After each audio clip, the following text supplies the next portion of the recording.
Welcome, and thank you for clicking on this video. This is where we investigate the most horrific criminal cases in Indonesia. Okay, let's get straight to it. Today, we explore one of the most famous serial killers to occur in Indonesia. A man who looked calm, kind, and known to be religious, but behind his smile, he brutally took 11 lives. And one of his victims' dismembered body was found on the streets of Jakarta. And what was even more surprising, a mass grave was found behind his house. Who is Ryan Jombang? What prompted him to commit this heinous murder? And why hasn't he been executed to this day? Stay tuned, because we're about to reveal a disturbing fact you've probably never heard before. On the morning of July 12, 2008, residents passing by were shocked by the foul and pungent smell. After that, a man saw a mysterious bag on the side of Jalan Kebagusan Raya, South Jakarta. The man started trying to open the bag, really surprised the man found body parts. The man then immediately reported this to the police. When they opened the bag, authorities discovered a very strong stench. Inside, they found dismembered human body parts, legs, arms, heads, all meticulously cut off. The police, who had confirmed that it was a human body, immediately took it to the hospital for examination. Forensic examination identified the victim as Harry Santoso, 40-year-old manager, but the investigation leads police to an unexpected suspect, Ryan Jombang, and after his arrest, they were unprepared for his shocking confession.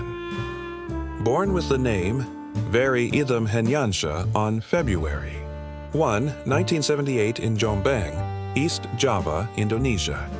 He grew up in a devout family and was known as an intelligent child. However, since childhood, there was a dark side to him. Ryan is known for his volatile nature and emotional instability. During her teenage years, she began to exhibit different behavior from her male peers. He is more interested in activities usually associated with girls, such as dancing and dressing up. At home, he often clashes with his mother. Maybe it's because of the inappropriate treatment Ryan has often experienced since he was little. At one point, he even thought about killing his mother. Ryan once chased his mother with a knife. Luckily, there were neighbors who intervened for Ryan at that time. Although he didn't act on those urges at the time, years later, he became one of Indonesia's most violent serials. On July 11, 2008, Harry Santoso visited Ryan's apartment. They engaged in casual conversation, but something sparked Ryan's anger.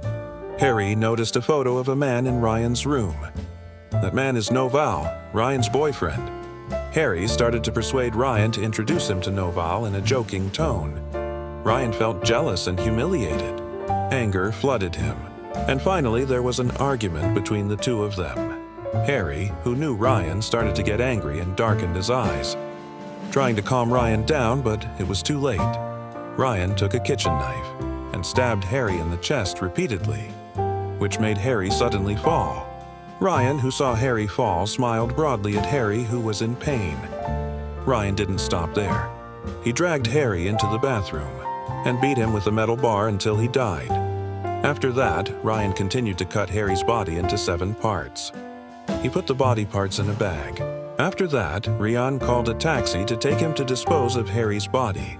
After the taxi arrived, Ryan, with a look of guilt, carried the bag containing Harry's body into the taxi and dumped it on the side of Jalan Kebagusan Raya. Ryan then returned to his apartment as if nothing had happened. However, Ryan's critical mistakes were the action was recorded on CCTV. Police began investigating Harry's last known activities. They found CCTV footage at the ATM, which showed someone withdrawing money using Harry's card. We already know that person is Ryan Jombang. The police immediately tracked Ryan's whereabouts. On Tuesday, 15th July 2008, Ryan was arrested at a boarding house in Depok. During interrogation, the police asked Ryan, "Do you know Harry?" Ryan calmly admits to his crimes. But what surprised the police even more, Ryan stated to police, "Harry is not my first victim." This statement sent shivers down their spines. Are there more victims? Police said how many. Ryan finally reveals an even more horrifying truth. Under pressure from the police, Ryan admitted he had murdered 10 other individuals. All the victims were killed at his parents' home in Jombang. Police rushed to the property and discovered a mass grave in the backyard. Each victim was buried in a gruesome manner. Some had been bludgeoned with a crowbar, others strangled, and some dismembered. Ryan's victims included Guntur Setiopramono, his first victim; Agustinus Fitri Setiawan, a close friend; Grady Adam, a young actor; Nani Hidayati and her daughter, Sylvia Ramadani. All were murdered due to personal disputes, jealousy, or financial motives. This wasn't just murder. It was a massacre. And after everything was revealed, Ryan was finally put on trial. On Monday, April 6, 2009, the court finally sentenced him to death. He filed an appeal, cassation, even judicial review, but all were rejected by the court. However, more than 15 years have passed, and Ryan has not been executed. Why? Various legal and administrative factors hampered its execution. However, Ryan admitted that he was resigned and ready whenever the time came. Ryan Jombang's story serves as a warning that evil deeds cannot remain hidden forever. Despite appearing calm and devout, he was a ruthless killer who took 11 lives. Do you believe Ryan deserves the death penalty?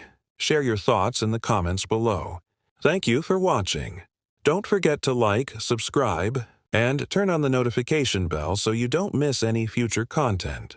See you in the next video.